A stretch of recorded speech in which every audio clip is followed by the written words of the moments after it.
Taylor was working with the other group. Yeah, she's working by two. Yeah, and Jimmy had decided to leave because he was done. And Megan came in and she was doing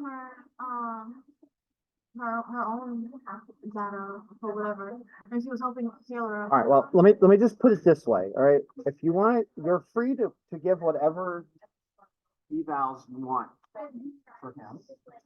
Just don't make it sound like it's my fault. No, yeah, I know, not perfect, but it's 'Cause like, I'm worried that those evals are gonna make me look bad for some reason. no, because it was like, and he had water in the sand pit, like it's contaminated, and I'm like, well, what do? We were asking you to help, and you weren't really helping. And he was like, you have to do it again. And she's smiling at me, and it's 8 o'clock, and I'm like, sir, but it's not working. I would have punched him. Well, you know that.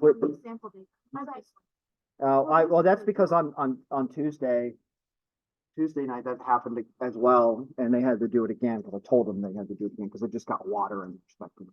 well, we had part of the spectrum. It took you guys 2 hours to get your spectrum done? It took us an hour and a half to try to get any gas, because the second time that we did it, no gas went into the tube.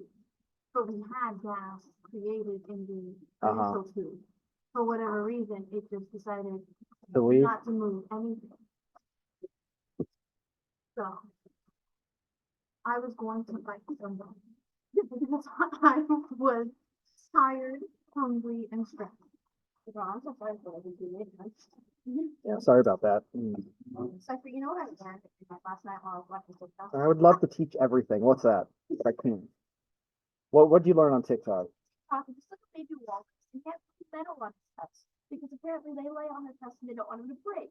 So I was looking at fun facts of walrus. Did you know they have toenails? I did not. I know that they have proportionally the largest penis of any mammal. That's the only thing I know about walruses. Those are weird. That's a little disturbing. Even though all mammals have nails, right? I think they all have nails. You've just never seen them, right? It doesn't feel right on my foot.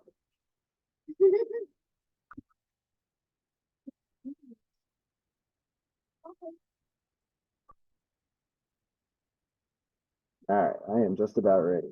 Share my screen. Did you know they also apparently grow hair for the summer and then lose it for the winter because they use it for UV protection, not for warmth? All that blubber is for warmth.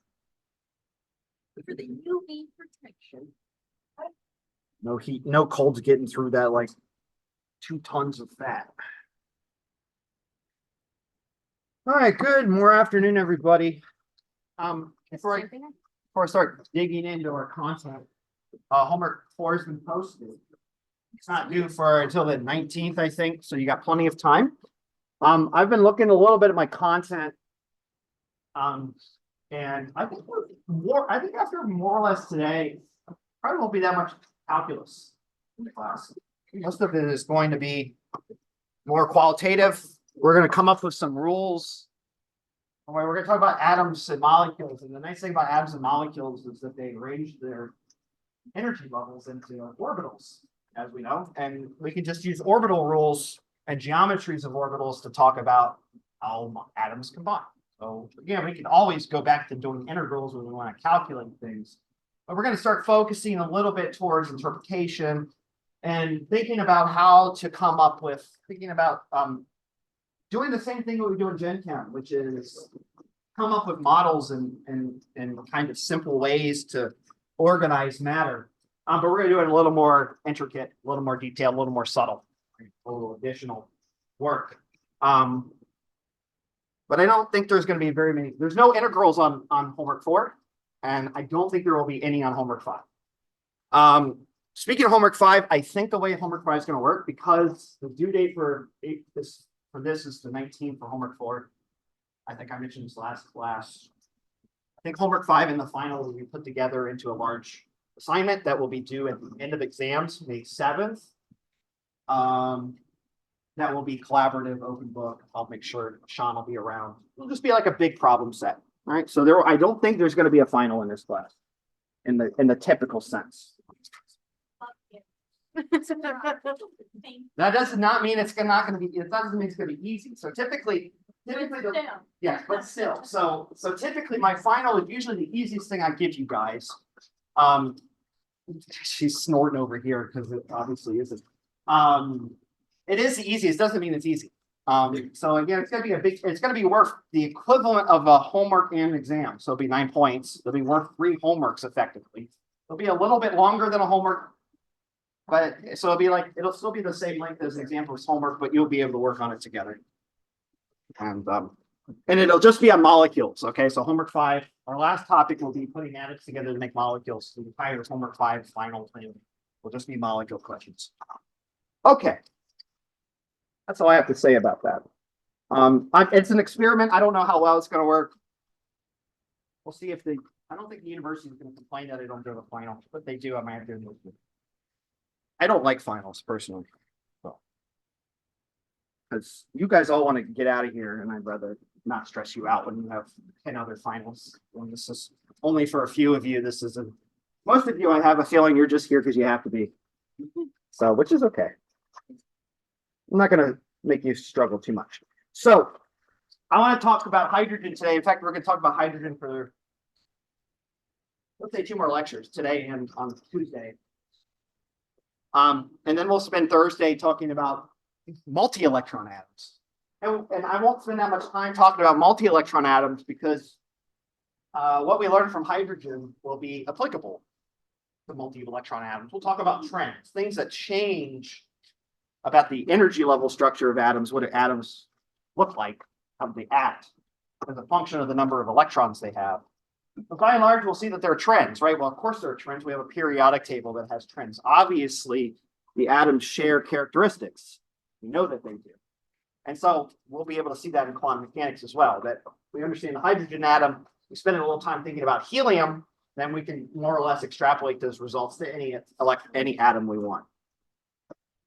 All right. We'll also find that we can't calculate things either, but the end point, the point of this kind of final stretch is about building a model, idea for what an atom is and what a molecule is. And if you're interested in actually calculating molecular properties, big atomic properties, you can take Dr. Zhao's computational class, my spectroscopy class next year. Okay, so let's talk about hydrogen today. So I want to talk just a little bit more about the orbitals. And then we'll talk about energy levels, because we really haven't talked about energy yet, right? I have not written down an equation for the energy of the different orbitals. So we'll do that today. But I think it's important to talk a little bit about the orbitals of hydrogen a bit more in detail. Because again, the orbital structure of the hydrogen atom is in some ways consistent across the entire periodic table, right? In some ways, all 2p orbitals are the same, regardless of the atom. The only thing that really changes between atoms is where the electrons and the valence go, right? But by and large, all 2p orbitals are created the same. They all look the same. And what we'll find is that the thing that changes about the 2p orbitals as you go from atom to atom is not the shape or the structure of the orbital, but rather the energy of the orbital. Okay, so there's going to be an energy property that changes as we add electrons to our atom. But the shape of the orbital stays roughly the same for the most part. It's a good approximation. So let's go back and look at a couple of, let's just kind of summarize what we did last class. And the nice thing about hydrogen is we can really, really condense our results into just a couple of small ideas. And hydrogen is, I think, is the most important illustration of the importance of quantum numbers. The fact that we can take each state of each orbital and assign a set of numbers to it, right? And the 1s orbital, that 1 and that s has real physical meaning. It tells us something about that electron, and they're unique, right? There's only one 1s orbital. And so we can always index each of these orbitals, and all of our wave functions and all of our energies are just a function of these indices, these quantum numbers, like they've always been. All right, so we have again 4 quantum numbers for hydrogen, 3 of which are super important. The other one we haven't really talked about how it's important. I'll explain in a second.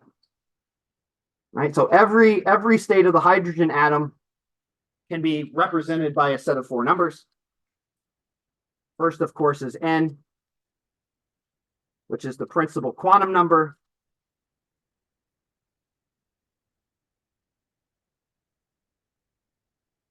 And N can be any value from 1 to any integer, at least 1. Right, and this, as we learned last class, this comes from the radial part of the wave function. Right, this tells us something about the orbit, the orbital size of the electron's orbit around the system. Right. This is a radial quantum number.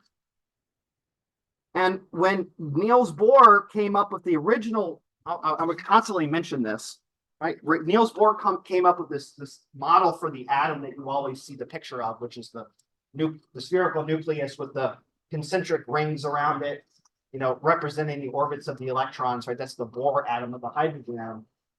He interpreted this N, which is first of all, this model is wrong, but in some ways it predicts some of the things correctly. And one of the things it does is predict this N number.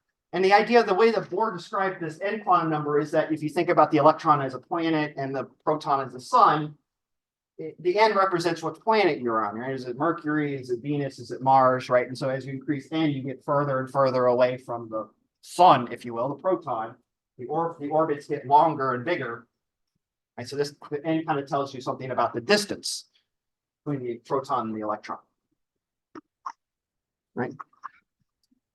We're going to see that, and I'll mention this briefly in a little bit, that there's this idea of the orbits of the electrons being these concentric circles, these orbits.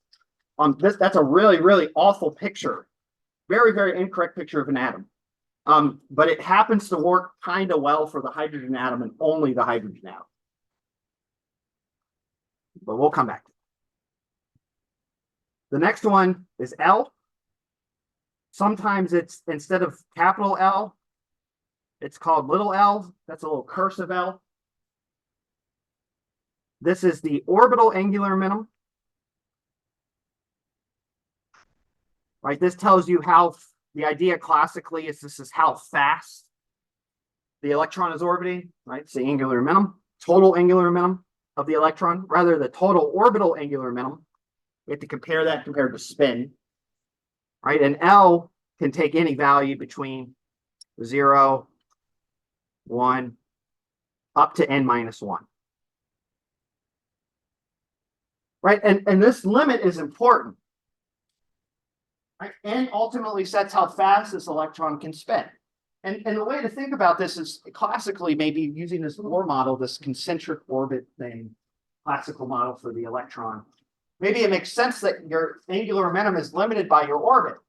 Because if your orbit is fixed to a certain length, or n is fixed, I think you have a planet instead of an electron here. And you start spinning that electron, you start applying energy to that planet orbiting the sun, more and more energy to make it go faster and faster. Eventually, it's going to have so much instantaneous velocity that it will be able to escape gravity and escape its orbit.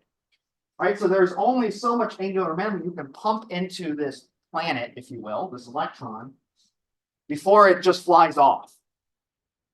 Okay, so ultimately, angular momentum is set by the orbit size. And it's n minus 1. It has to be n minus 1. So we take n equals 1, that's the 1s, for instance. There's no 1p. Remember, L equals 1 is the p orbital. There's no 1p, so n, the largest value for L has to be n minus 1. It would necessitate the only allowed state for the n equals 1 electron is the s orbital. The idea is that a 1p orbital provides so much angular momentum that the attraction, the electrostatic attraction of the proton, the electron, is not sufficient to keep that electron in a stable orbit. It'll just fly off. Right? And of course, let's just remind ourselves this comes from the L squared operator. All right, the next one is M sub L. Sometimes it's just called M. I like M sub L.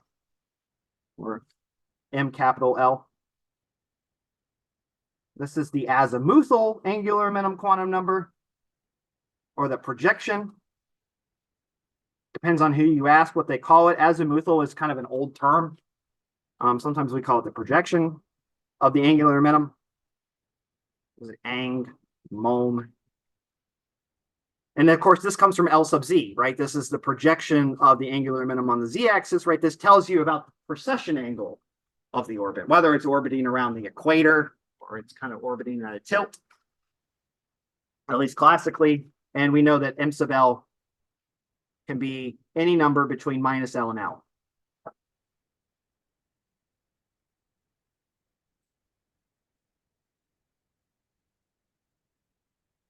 Right, and of course, this sets, like, for instance, for the p orbitals, where p is 1, so the 2p, right? 2p would be n equals 2, L equals 1.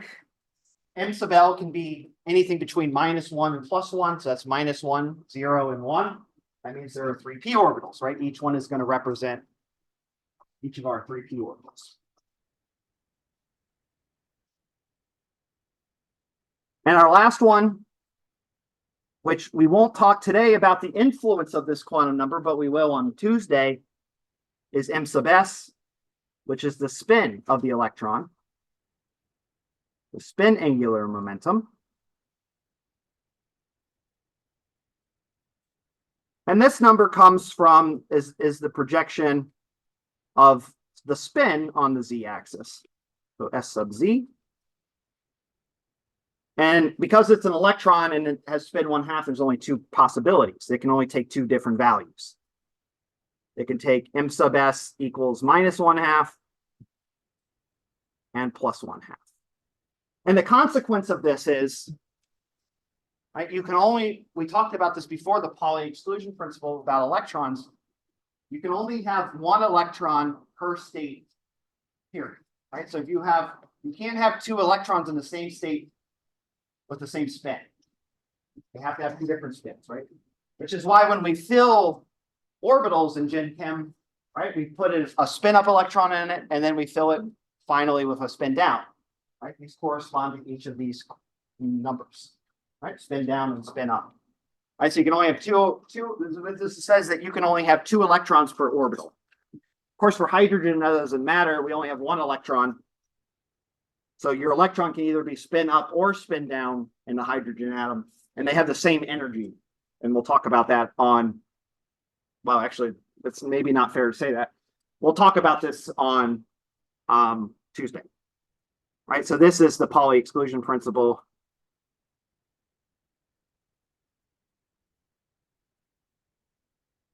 Only 2 electrons per orbital. All right, so these 4 numbers specify everything about an electron in hydrogen atom. You only need 4 numbers. Right? We'll have to talk about, again, we talked a little bit about what these orbitals look like. We looked at 2s and one of the 2 p's, for instance, in the 1s orbital last class. We'll look at those a little more carefully today. But anyway, these 4 numbers tell you everything you need to know about your electron. And the nice thing is that, as we'll see, these quantum numbers, they work for all electrons and all atoms, right? At least up to some approximative level, right? They're what we call good quantum numbers. What do I mean by good quantum numbers? It means that when I say that an electron is this n and this l and this m sub l, it's well defined, right? It is a very, very accurate descriptor of what behavior that electron has, what energy it has, what state it's in. Call that a good quantum number. Now, there are going to be situations, especially in bigger atoms, talk a little bit about Tuesday, where some of these definitions start to break down. Okay, but in general, by and large, pretty much all electrons and all atoms, right, this is a good set of numbers that describe them for any atom you choose. All right, that's why we use the 1s and these orbital ideas, orbital approximations, and these electron configurations and stuff that we learn in Gen Chem. They're good approximations for the atom. They're not precise, but they are good approximations. And that's generally true all the way down to uranium and then on, right? The orbitals don't really change too much as we add electrons to these. So these are all very good numbers. right? And that allows us, if we can represent different properties in terms of these numbers, we can track how the electron's behavior changes as a function of these numbers. So we don't have to worry about wave functions and stuff. We can come up with some trends that are dependent on N and L.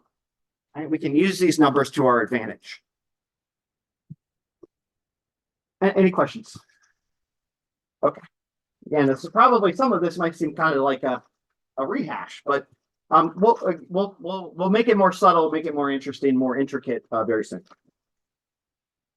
We're not quite there yet. Okay, so let's just go back and I want to talk a little bit today about pictures. So I'm just going to remind you a little bit that we looked at some pictures of orbitals last class.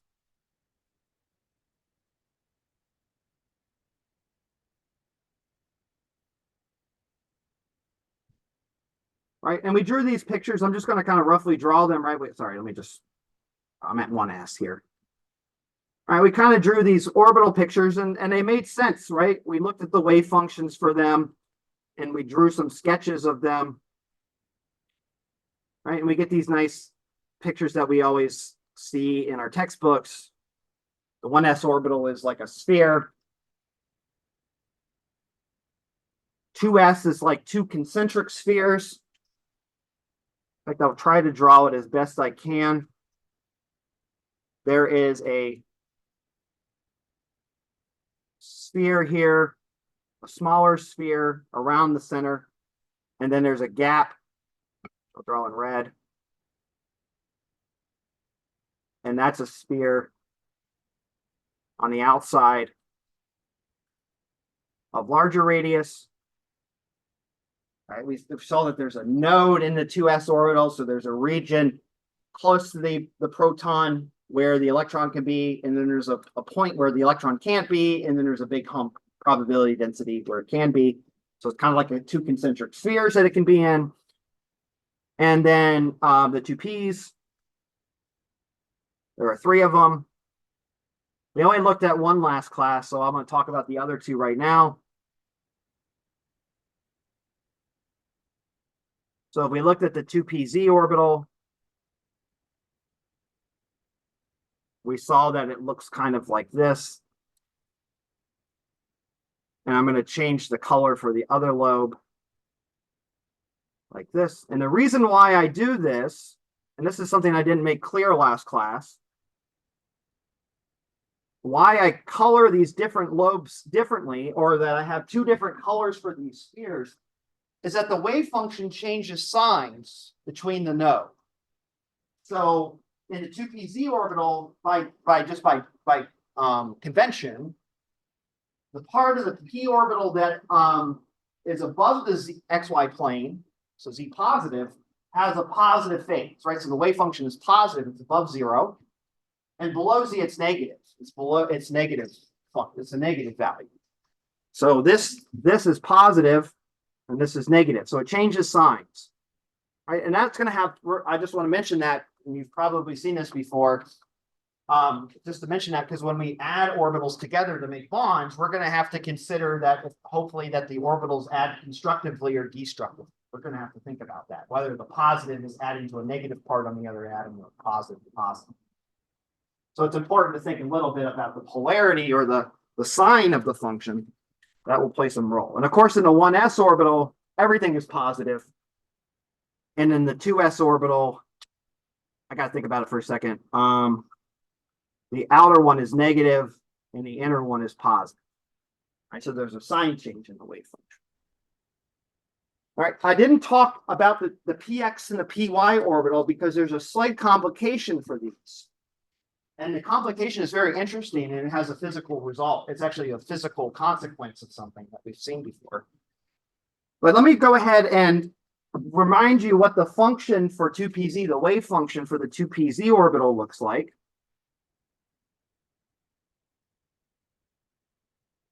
Pz, which of course I'm just going to write as psi 2, 1, 0. This notation is N, L, and M. Okay. 2, 1, 0. And I'll just rewrite what the function was. 1/4 4 times the square root of 2 pi times 1 over a naught to the 3 halves r over a naught times e to the minus r over 2 a naught times cosine theta. Okay, so the important thing is that it's a, again, it has this orbital structure. This is what we call this exponential decay, like all the orbitals do. And it also has this cosine dependence, which gives it the fact that it's only, cosine theta means it's only substantial along the z-axis. It's the wave function is maximum where cosine is maximum, which is plus z and minus z. Okay, so it's a real function. And it should be a real function because, again, the way that we introduced these quantum numbers, remember, we have definite knowledge of the angular minimum and also the projection of the angular minimum along the z-axis. So this wave function is defined along the z-axis. It should be real because we've defined our system to have knowledge along the z-axis, right? We're measuring the projection along the z-axis. Everything's going to be real, or the wave function needs to be real. The problem is that when we go to the x and the y, right? If we think about angular momentum and the x and the y orbitals, we have an ambiguity, right? Because we don't know anything about x or y. So the consequence of that is that when you look at the other two wave functions for the 2p set, that would be the n+1 and n=-1 orbitals. They're complex. They have a factor of I in them. So 2px, for instance, if I were just to write it down, is 1 over 8 times the square root of pi times 1 over a naught to the 3 halves r over a naught e to the minus r over 2 a naught. And again, this is the radial part of the wave function. It looks exactly the same as the radial part of the pz orbital because, again, they're the same radial wave function. Right? They're both n=2, l=1. So the radial part's exactly the same, but the angular part has to be different. And the angular part in the 2px orbital, it has a sine theta. Now it should have a sine theta, because where is sine maximum along theta? Remember, theta tells you the angle with respect to the z-axis.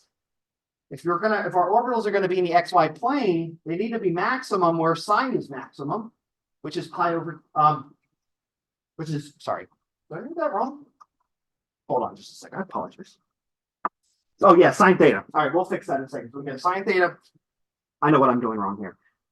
And then we get an e to the I phi.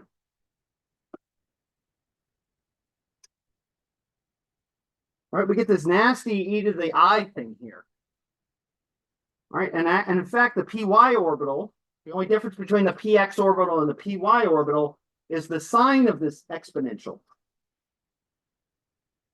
So there's a plus or minus here, and plus equals the px, maybe, and there's a minus, the py, we can say.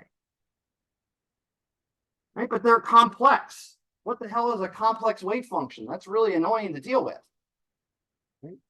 Right? We can't really plot those. So the nice thing about wave functions is that they're linear. Right? So it turns out that if I have an orbital that satisfies the Schrodinger equation, let's say I have two orbitals, I got the plus and the minus combination, got two of them. I can take sums and differences of them, linear combinations of them, and they also satisfy the Schrodinger equation. So it turns out what I can do is I can take combinations of the px and the py orbitals. I can sum them and subtract them and get a set of two new orbitals that are sums and differences of these that are real. So when I do this instead, what I'm really going to do, so the real, and I mean real is in the sense that they're real functions, they're not complex, 2px, we're actually going to take 1 over the square root of, let me get this right. The wave function for the y orbital, so that's the 2, 1, -1, and we're going to subtract from it the 2, 1, 1. Right, so this is the px, and this is the py. Okay, and then what I'm going to do is define my new py orbital as I over the square root of 2 times psi 2, 1, -1 plus psi 2, 1, 1. Right, and the reason why I include the square root of 2 here is to normalize it. But the nice thing about the Schrodinger equation is that if I have solutions that solve the Schrodinger equation, any sum of solutions is also a solution. Look at this will become very important in molecules. So this is a perfectly reasonable thing to do. And all what we're doing is we're changing our perspective, our XY axis, and rotating it out of the imaginary plane and putting it purely in the real plane. It's hard to imagine in your head, but basically we're just rotating these XY orbitals in such a way that the Z-axis stays constant and the XY plane no longer has any complex numbers. We're just rotating out of the imaginary axis. For 2py, is it imaginary over? Yes, yes, it is. It has to be. And when you do this, I'm not going to work out the algebra. When you do this, the e to the I theta disappears. Because the thing that I want you to remember here is e to the plus or minus I theta is cosine theta plus I sine theta. Okay, so the idea is that we're going to take combinations of our wave functions where you have plus and minus, and this I part just disappears, right? We're going to cancel out all the i's in the equation. And here we get an I. So here we have a sum, right? So we're going to have cosine theta plus I sine theta plus cosine theta minus I sine theta. Sorry, I forgot to put the plus or minus here. Plus or minus. And then we're going to have an extra factor of I inside of here. Once you do that math, we multiply it by I and we get a -1. So the i's go away. And when we take the difference, the I sine phi disappears. Okay, so all we're doing here is just getting rid of the i's. Right? And these are actually the real bona fide px and py orbitals. They're actually combinations of the actual solutions to put it in the real space. And this is a trick that chemists have been doing since the early 20th century. You do the exact same thing when you hybridize orbitals to form sp3 orbitals. And we'll talk about this when we go to not molecules, but to make sp3 orbitals, you take an s orbital and 3p orbitals, and you add them together to create a new orbital. And those orbitals are complex, but we add them in a certain way to make them real. Right? We'll see that process again. It's called hybridization. Right? And this is the simplest form of hybridization. We're hybridizing our orbitals that are complex and adding them together to make them real, which is perfectly allowed. Nothing wrong with that. We're just merely rotating our axis system a little bit out of the complex plane, which is hard to visualize. So these functions, once we put them together, I'm gonna skip the radial part. All right, so this is still the same. Right, that hasn't changed. So we've got that radial part right here. Just write like this. Right, so that hasn't changed at all. It just gets factored out. And we get a new phase dependence. For px, you get sine theta cosine phi. And for the py, you get sine theta sine phi.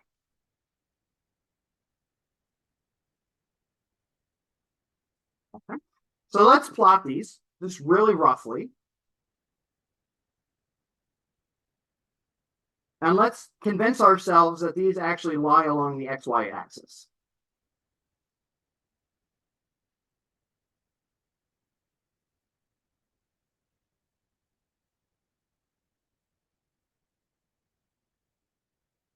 Okay, so let's do the PX. Let's do the PX first.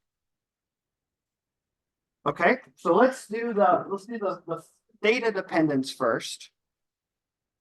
So the 2px orbital is maximum where sine theta is maximum. And that's going to be at theta equals pi over 2. Right? Theta equals 0 is along the z. So pi over 2 is in the xy plane. Okay? And then it's maximum in the xy plane where cosine phi is maximum, which is at phi equals 0. So that's along the x-axis. Right? It's either phi equals 0 or pi. So that lies along the x-axis. So this orbital has a plane of line of symmetry, cylindrical symmetry around the x-axis. And it changes sign on the opposite side.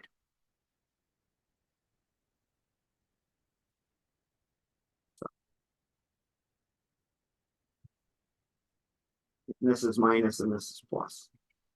Right. So again, I've already proven, right, we already see that what we're doing is we're rotating our system into the exact axes we want them in. And let's do the other one. Again, sine theta has to be maximum. That's going to be on the xy plane. But now it's sine phi, which means that phi has to be pi over 2 or 3 pi over 2, and that's the y-axis. So our final orbital is the 2py orbital. That lies along the y-axis. Okay, simple as that.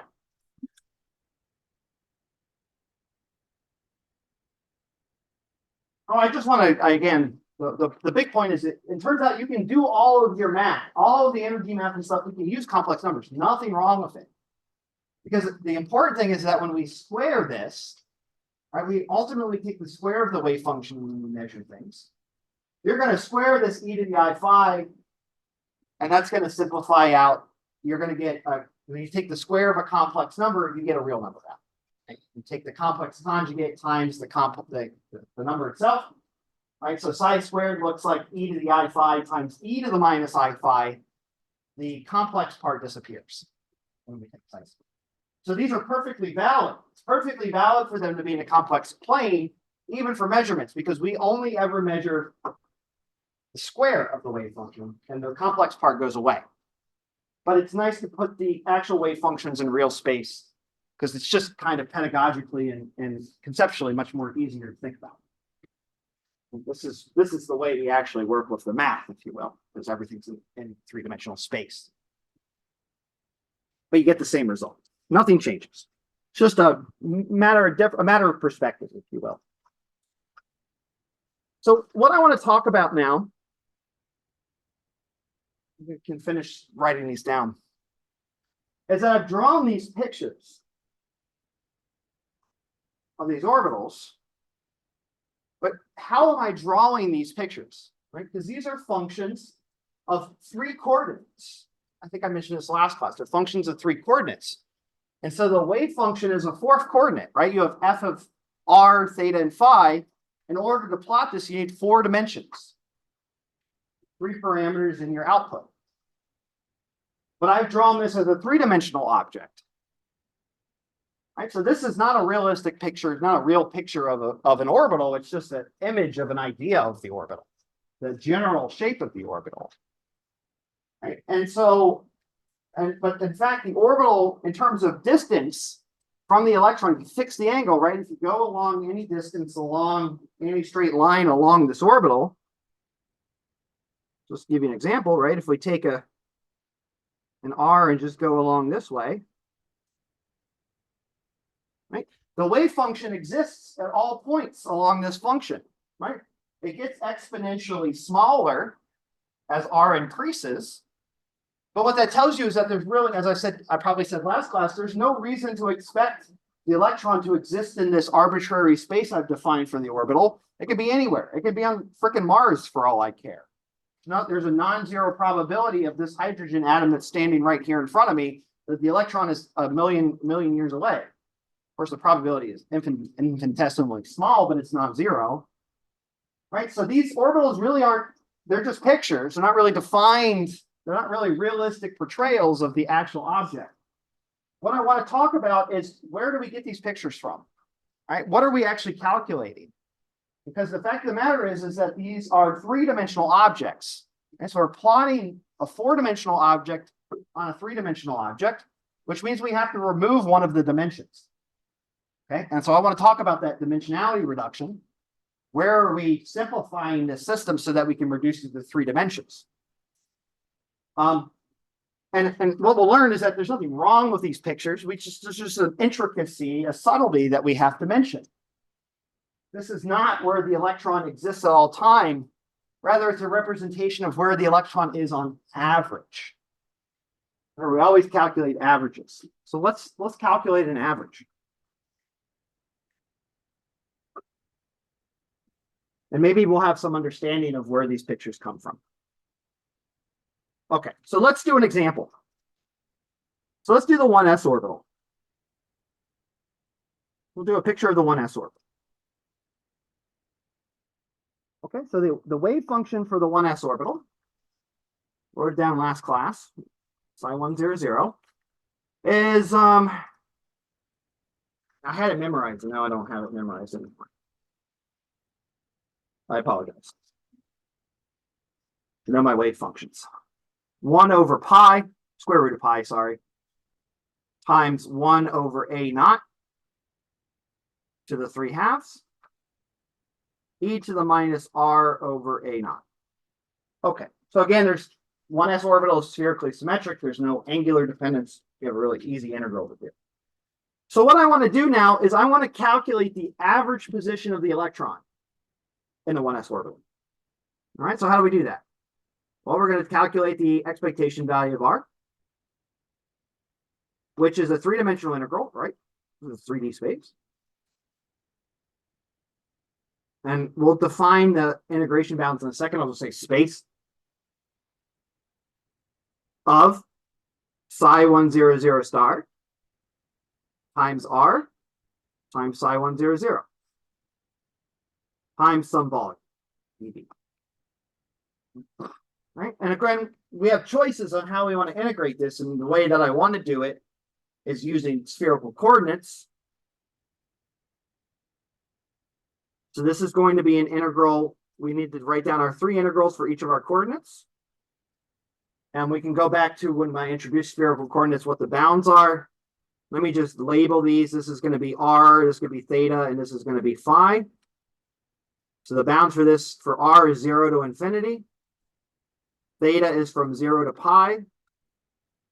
And phi is from 0 to 2 pi.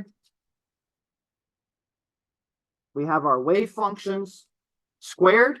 So I'm going to just go ahead and do that math right now. 1 over pi a naught cubed e to the minus 2r over a naught times r, right? That's the r operator. And then we have this volume element for spherical integration. For Cartesian coordinates, right? So let me just remind you that dv is equal to dx, dy, dz, but we're in spherical coordinates. So that's r squared sine theta, dr, d theta, d phi. Right? We get this additional factor of r squared sine theta. So we have r times r squared sine theta, dr, d theta, d phi. I have this ordered wrong. I'm sorry. So r is on the outside. So the first integral is d theta, or d phi, then d theta, then dr. Okay, that's a little messy, but. Okay, so let me just simplify this out a little bit. The most important thing, and this is the best trick, the best thing to remember about multiple integrals, is that typically when you integrate things on what we call orthogonal axes, x, y, z, right? They're all orthogonal. They don't mix with each other typically. And especially the case here, all of the r terms are separate from the theta terms, right? There's no sine of r times theta here or e to the r theta, right? We can separate all the individual components as a function of their variable. So what we can do is take, instead of doing a triple integral over a volume, we can do a product of single integrals along each of the axes. Right? This is probably the first trick you learned in multivariable calculus, is that we can rewrite this as an integral over r.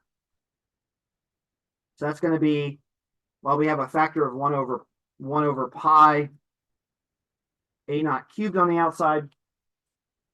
And our R factors is R cubed.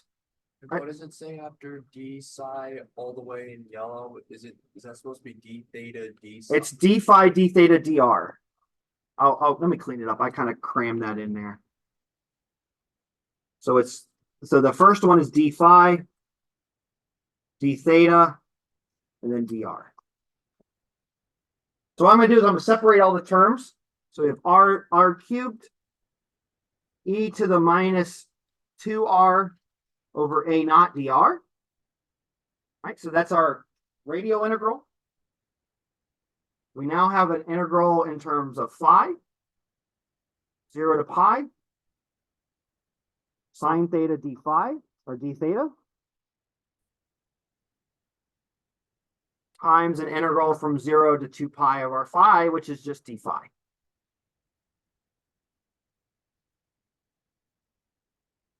Okay. So let's do the easy integrals first. This one's obviously the harder one. You have to do this one again. I was going to say that Wolfram, if we ever had to do these integrals on homework, that is Wolfram Alpha has no problem with this. They'll eat this for lunch. But let's do the easy parts first. So let's do the d phi first. This is really easy. The integral of d phi is phi. Phi evaluated from 2 pi to 0 is just 2 pi. So we get a factor of 2 pi here. Now we have an integral of sine theta. What's the integral of sine theta? Asking you guys.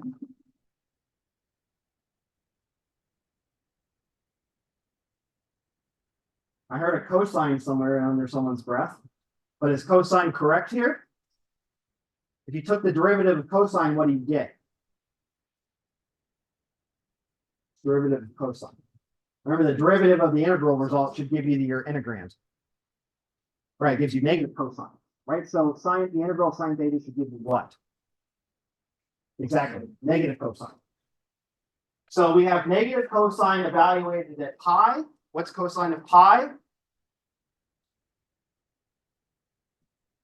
-1. So it's negative cosine, so that's 1. And what's the cosine of 0? 1. So we have 1 minus minus 1. That's 2.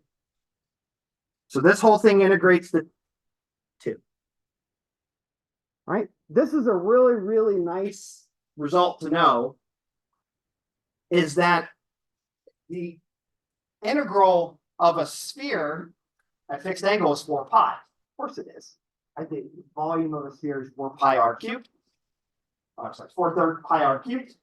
The third comes from this eventually. So that 4 pi and the volume of a sphere comes from this integral right here, this volume element, the angular element. We call this a solid angle. It's a 2-dimensional angle. You're integrating over this 2-dimensional angle, which constitutes a whole sphere, called a solid angle.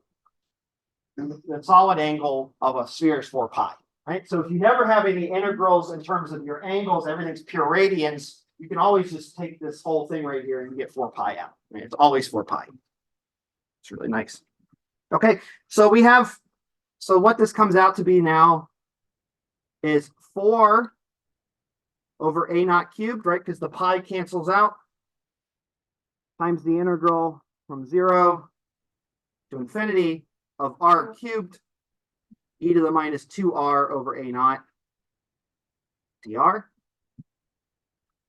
All right, and this is an integral that you have to do by parts. In fact, you have to apply by parts 3 times to get rid of the r factor. Tedious BS. We don't have to worry about it. And Wolfram Alpha will give you the right answer for this. And what you end up calculating, once you do all the math, is that the average value is 3/2 a naught. So this, 3/2 a naught, right? So the average position of the electron in the 1s orbital is just a slight fraction of this a naught number that we wrote down last time. Right? This is why I mean that this a naught is a natural length scale for an atom. Right? Because in the hydrogen atom, or we'll see for any atom or any level, the position of the electron is always relative to a naught. All right, and so we have an electron And the simplest level, it's the simplest atom. It's in the ground state. And it says that its position is on the order of A naught. Okay, so A naught sets the length scale of chemistry. Right? 0.5, there's a reason why bond lengths tend to be around 1 angstrom, 1.5 angstroms, is because on average, the electrons are on the order, this is about, so A naught is 0.5 roughly, so this is about 0.75 angstroms. Right, so if you have two hydrogen atoms that come together that are both in the 1s state, their electrons typically are at about 3/2 A naught, 0.75 angstroms. You add them together, well, the total length of that bond is going to be about 1.25 angstroms, 1.5 angstroms, and that's a typical bond length. Right, so A naught ultimately sets the chemical bond length scale. And this just comes from the fact that the electron tends to exist kind of in that A naught range, just where it sits. Okay, so we know roughly where the electron sits with respect to the proton. Okay, there's one more simplification or one more kind of detail, intricacy that we need to think about before we can really talk about these pictures of these orbitals. And it's the fact that when we measure an orbital, we're not measuring the wave function, right? We're measuring the square of the wave function. Right? It's the thing that we integrate over the sphere that we get 1 at, right? They have to be normalized. Psi squared, the integral of psi squared gives you 1. Right? Psi squared tells you the probability where the electron is. So the important thing to note is that if we look at the 1s orbital,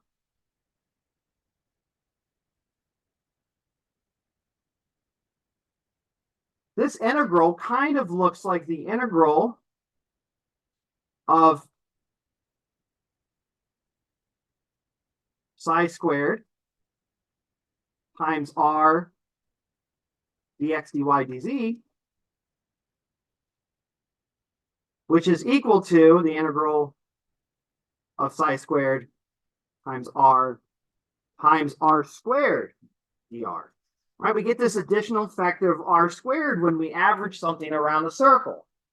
So the actual probability density, actual probability function in spherical coordinates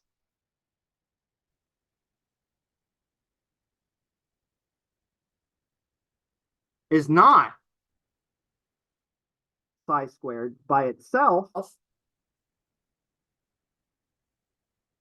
but r squared. Psi squared. We have to multiply the wave function by r. So if we want to think about the radial probability of the electron, where it lies along the radial direction, we have to multiply our wave function squared by r squared.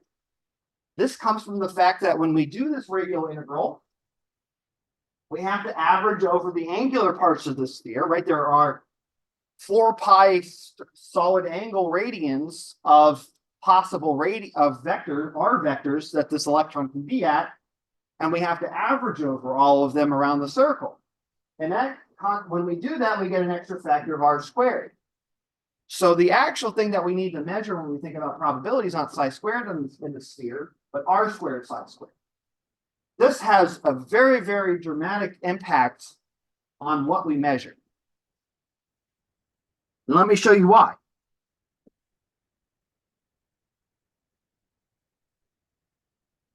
Well, let me just draw it really quickly at the bottom while you guys catch up. All right, really easy thing to think about. So let's go back and look at our wave function for 1s orbital. It's e to the minus r over a naught. Okay, let's just, don't worry about the numbers, right? It just kind of looks like e to the minus r. That's all it looks like. Is that supposed to be like an arrow or something underneath r squared, like how it had, or like an underline or something? Oh, it's like, I'm saying that it looks like this. Oh, okay. This is my squiggly equals, No, where it says how in the box there's r squared dr, then there's like a line or something. Oh, that's just me underlining. Oh, That's just me underlining. So let's look at our wave function. All right. So e to the minus r. All right. So when we square that, we get e to the minus 2r. Doesn't really look much different.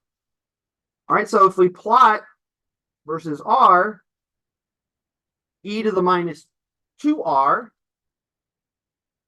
Right, so we're just plotting psi of r squared here. Right, it's just an exponential function, decaying exponential function. Right, so what does it say about what the most likely position of the electron is in the 1s orbital? It says it's right at r equals 0. Right, what's at r equals 0? The proton. Right, there's a proton here. Right, this is the max, right? So if we just plot psi squared, we obviously get the wrong answer because this says that the hydrogen in the hydrogen 1s orbital, that the electron, when we look for it, is typically right and on the proton. Obviously, it's not. Obviously, it's at some distance 3 halves a naught. Right? And this doesn't look like it has an average position of 3 halves a naught. It looks like it has an average position of 0. All right, so, but what happens when we plot r squared sine theta, psi squared?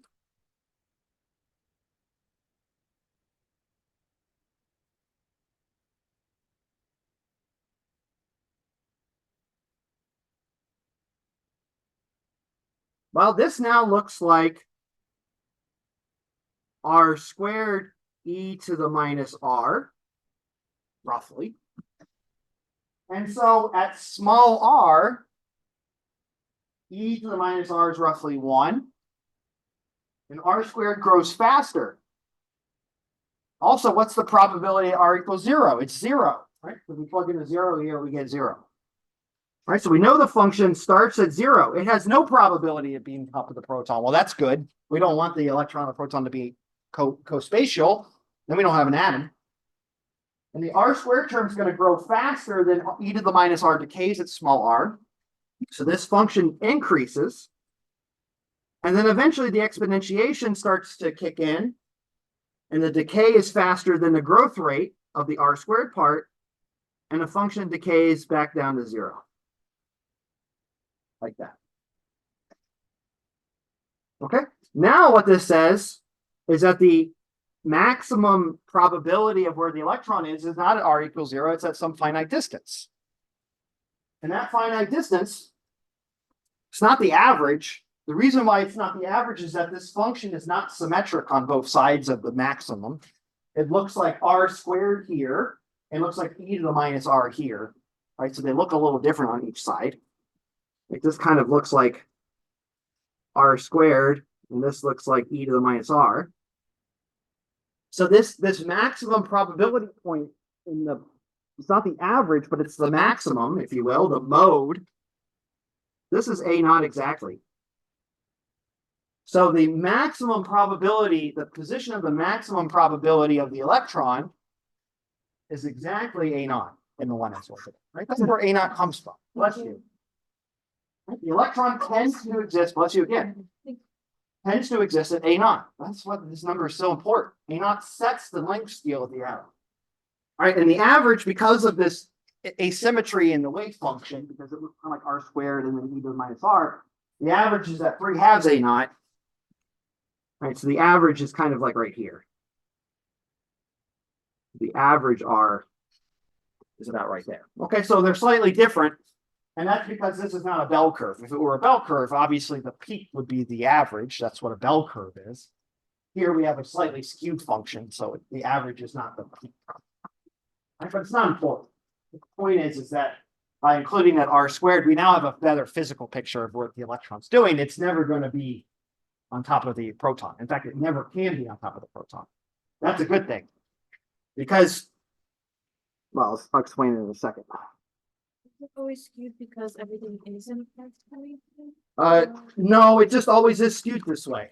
Okay. Yeah, so because the function is, because the exponentiation part is not e to the minus r squared, it's not Gaussian. That gives you there's now a different competition between r. So that here's the thing. When you calculate standard deviations and averages and stuff, you gotta integrate over the wave function. And one of the rules that you learn about Gaussian functions, e to the minus r squared, bell curves, is that when you integrate a bell curve, you get another bell curve out. When you integrate this function, you don't get a bell curve out. So when you have bell curves like a harmonic oscillator, you're always more or less confident that the average is going to be the peak because it's symmetric, because the result of the integration is always a Gaussian as well. So your integral is also symmetric as like your integrand is. And in this case, your integrand is not symmetric, and the integration of this does not lead to e to the minus r on the output. You get a different result, right? So it's just skewed naturally. Okay. Yeah. And there's consequences for that. It's a good observation. In computational chemistry, there's a problem with that. Is that this function, when you integrate it, you don't get the same function out. But with a e to the minus r squared, a Gaussian, a bell curve, when you integrate a bell curve, you get a bell curve out. So it's really easy to integrate bell curves and do math with bell curves because the results are always bell curves. The product of two bell curves is a bell curve. The integral of a bell curve is a bell curve, so on and so forth. And so when you want to model atoms, you want to do calculations on atoms, you want to approximate their orbital structure, come up with a way to approximate the atom. Ideally, you're going to want to have functions that look like this because that's what the orbitals look like, e to the minus r. But math with e to the minus r is really hard to do because you don't have that rule that you have with Gaussians. So if you go look at how computational chemists calculate atoms, instead of using e to the minus r for their wave function, they use bell curves and they add multiple of them together. So they approximate this function by using a sum of little bell curves that they optimize to be as accurate as possible. And that makes the math much easier. All right, so this is unfortunately a little more complicated because of that, but it's precise. That's the reason why we like bell curves. They're easy to do math on. All right, so let me just keep going. How much time do I got left? Good, I got plenty of time. So if we now look at these probability distributions as a function of radius for our different orbitals. So again, here we're plotting. Sorry, let me repeat this again. So we're plotting r squared psi of r squared versus r. All right, so r is this, and we have our 1s orbital. Yeah, I just drew it. It looks like this. Or this is at a naught. All right, and if we look at the 2s orbital in the same way, the 2s orbital has two lobes. Again, remember I showed you that picture. The 2s orbital has the little concentric spheres with a node in between. And we see that in our wave function. We have a small probability density near the electron or near the proton. And then it goes to 0 at the node. And then it peaks up again. And in fact, this right here is at a naught. This is the node is exactly at a naught for the 2s orbital. All right, but it's starting to build this wave-like pattern. And again, I'll draw the 3s just as an example. Right? We get that wave-like pattern that we want for our atoms. Right? The 3s orbital is going to have two nodes.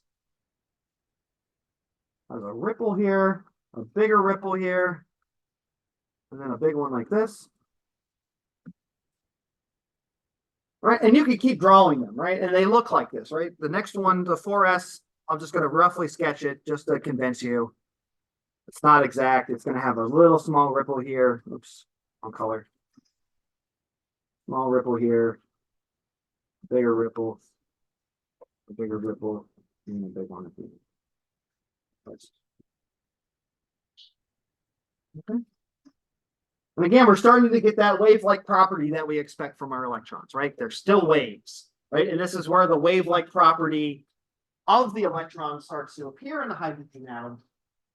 So the wave-like property is that the orbitals have ebbs and flows. They go up and they go to 0, they go up, they go to 0, they go to 0. And of course, what that means in the wave function is it goes up and then under and then up again.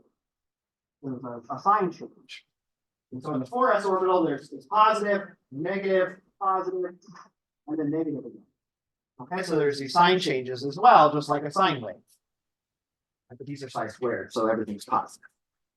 All right, interestingly, these trends don't continue as L increases. Interestingly, you see something different. You would expect that when we go to, of course, there's no 1p orbital. When we go to the 2p orbital, again, it doesn't matter which orbital we choose, which p orbital we choose, they all have the same radial part. Right? The only node for the 2p orbital is at the proton. Right, so the 2p orbital radially looks a little bit like the 1s orbital. Has no nodes. And then when we go to the 3p orbital,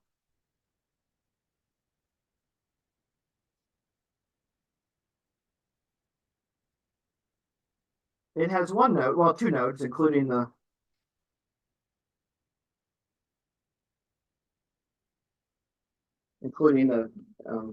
r equals 0 node.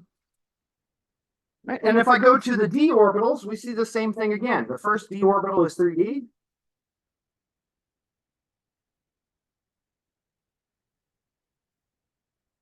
And it looks, for all the d orbitals, regardless of which one it looks like a 1s orbital. Right? It doesn't have any nodes except for at r equals 0. Okay, so the nodal-like pattern,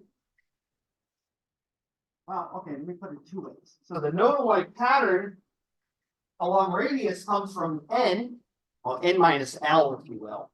Now, if we looked at the angular part of this function, if we looked at the angular parts of the radial part for the p orbitals, 2p, for instance, has the entire xy plane as a node, for instance, right? So you can't be anywhere in the xy plane in the 2p orbital. We've got big node there. The idea is that you don't the nodal-like behavior of the radial wave function gets simpler as L goes up. So if the number of nodes increases as this way down the end, but decreases as L increases. And so some ways you can kind of think of this in terms of radial behavior. The 1s orbital is the fundamental for the 1s state.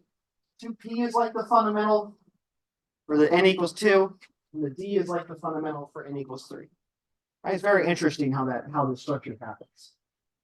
So in terms of radial behavior, it's actually simpler as you go up in L as n increases.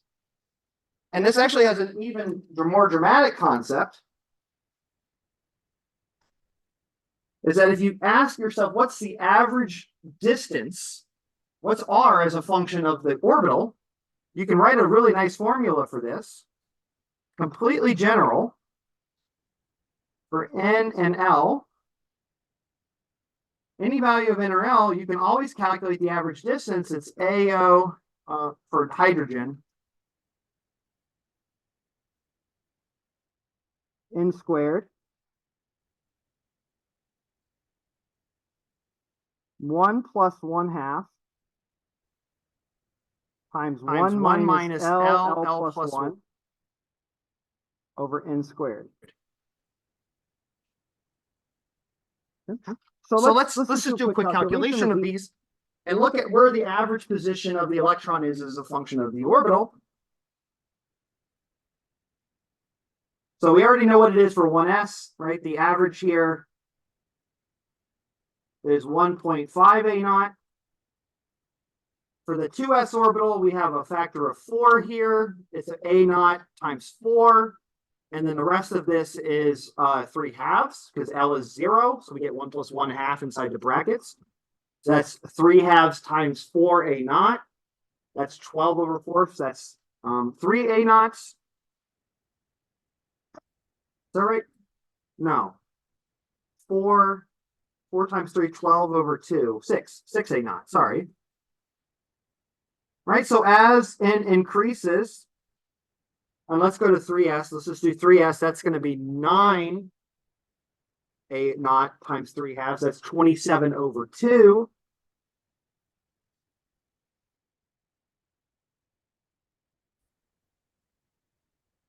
Right, so as n increases,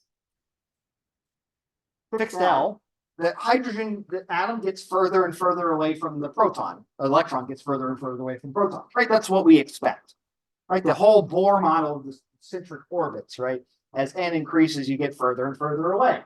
Mercury is at 1.5 A0, Venus at 6, Earth's at 27/2 on average.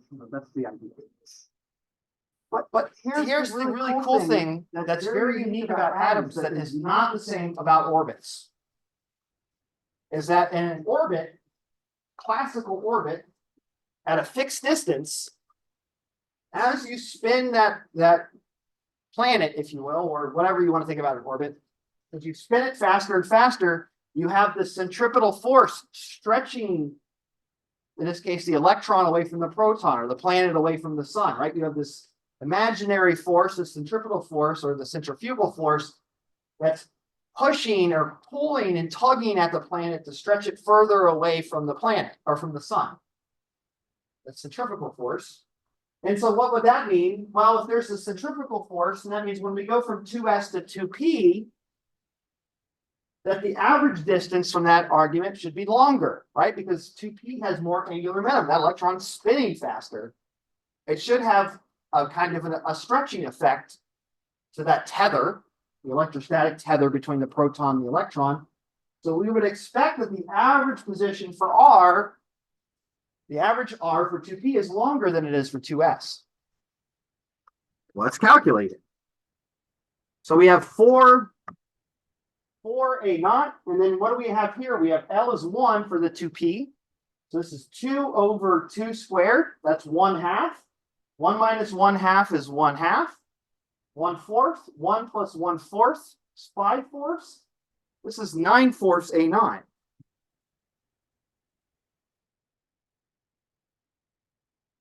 Did I get that right? Yeah, I think 9/4 A9. Which is 4.5 A9. So the electron in the 2p orbital is closer to the proton than it is in the 2s orbital, contrary to classical orbits. And you can see this as you go to 3p to 3d, right? That trend will also continue because L is getting bigger and bigger. Right? For 3d here, we have 9 A0, and then we have 2 times 3, and 6 over 9. That's 1/3. 1 minus 1/3 is 2/3. 1/2 of 2/3 is 1/3. 1 plus 1/3 is 4/3. That's 36 over 3 A0, which is less than 27 over 2 A0. Right? So the electron gets closer and closer to the proton. It pulls it in as L increases, contrary to what you expect. And this is why Bohr got his model wrong. Right? So at fixed n,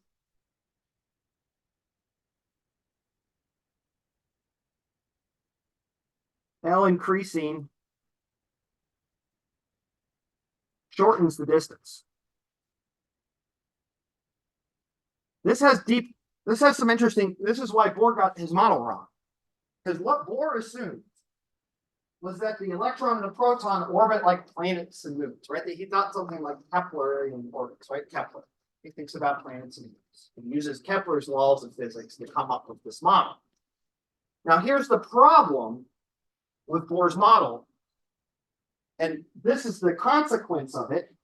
This is proving that there's a problem wrong with his model, but there's a deep consequence why this orbital kind of approximation, classic example of an atom with these concentric rings of electron orbits is wrong, is that in a classical orbit, in a planetary system, in order for you to have a stable orbit of any distance, your planet has to have some angular momentum.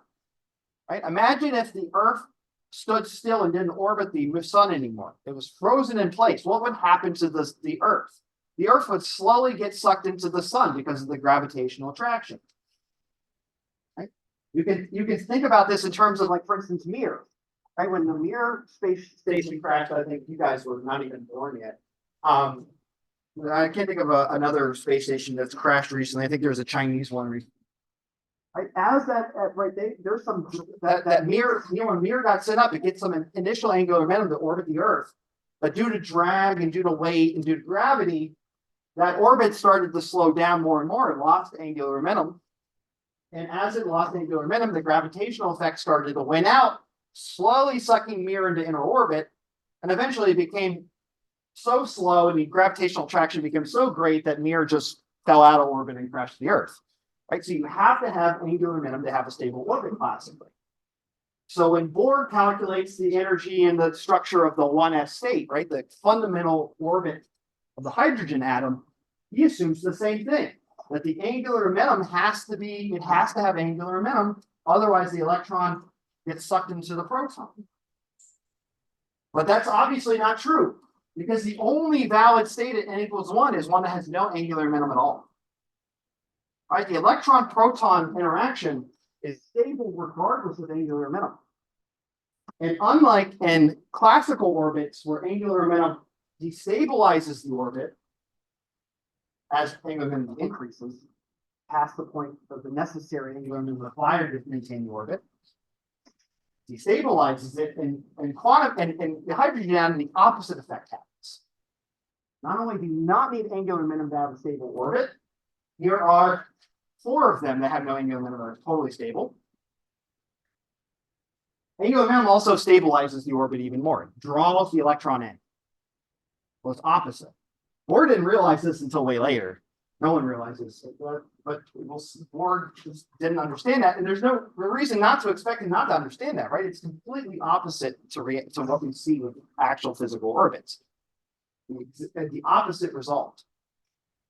Right, but this is the reason why hydrogen has these stable angular momentum free orbits or orbitals as we call them, because the effects are opposite of what Keplerian orbits have. Kepler, or planetary orbit. It's opposite physics. Okay, so I didn't really get a chance to talk about energies, but that's okay. We'll do energy levels. We'll do one big push for energy levels on Tuesday. We're going to talk about how spin starts to influence things. Right, and that will come apparent in the energy perspective, right? When we think about the energy in the spectra of atoms of hydrogen, where are the energy levels at? We'll see that spin plays a big role here. We'll talk about energy on Tuesday, talk about spin on Tuesday. Once we have that conversation, hopefully by Tuesday, you should be able to start thinking about the homework. I would not worry about it this week. So don't think about the homework until next week. All right, have a good weekend, guys. It's WrestleMania weekend. Oh, one more thing, it's WrestleMania weekend for me. I won't be around a lot, but I will be grading your exams. So I'll have your exams back on Monday for you. So are you not having office hours tomorrow? I will have office hours Okay. tomorrow. Yeah. And then this or what hours I got for 6? Those look reasonable. Okay. You know, the response And it's I'm gonna be getting in from real people life? that are shocked about Yes. the pronouns and other people that are like, that makes sense. Really makes me question my friendships. That makes sense. Is Hi, Ashley, what's up? Hi, I don't know if you saw my email, last night, but I just think I was doing research in the spring. Oh, very good. Very good. So let's talk about it next semester then, okay? Wait, is it okay if I join the drive center on the line? Yeah, please do. Yep, no problem. Thank you.